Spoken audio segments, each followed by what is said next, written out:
بسم الله الرحمن الرحيم. أيها الذين آمنوا كتب عليكم الصيام كما كتب على الذين من قبلكم لعلكم تتقون أياما معدودات فمن كان منكم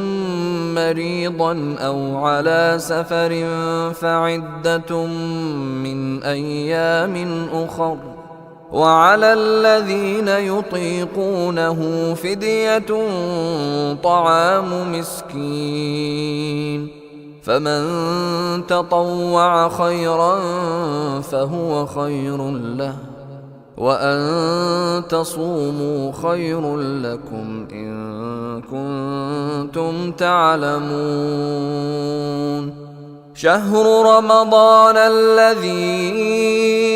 أنزل فيه القرآن هدى للناس وبينات من الهدى والفرقان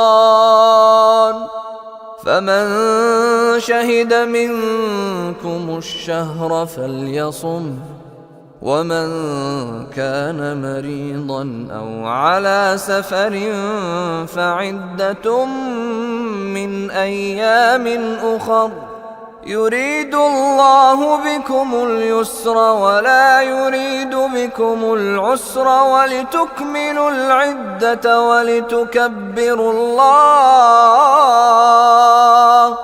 ولتكبروا الله على ما هداكم ولعلكم تشكرون وإذا سألك عبادي عني فإني قريب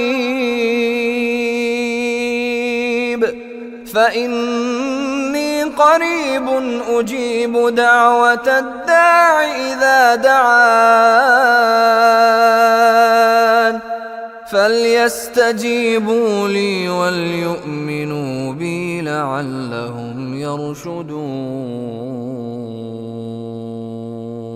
أحل لكم ليلة الصيام الرفث إلى نسائكم هن لباس لكم وأنتم لباس لهن علم الله أنكم كنتم تختانون أنفسكم فتاب عليكم وعفى عنكم فالآن باشروهن وابتغوا ما كتب الله لكم وكلوا واشربوا حتى يتبين لكم الخيط الأبيض من الخيط الأسود من الفجر ثم أتموا الصيام إلى الليل ولا تباشروهن وأنتم عاكفون في المساجد تلك حدود الله فلا تقربوها كذلك يبين الله آياته للناس لعلهم يتقون ولا تأكلوا أموالكم بينكم بالباطل وتدلوا بها إلى الحكام لتأكلوا فريقا من أموال الناس بالإثم وأنتم تعلمون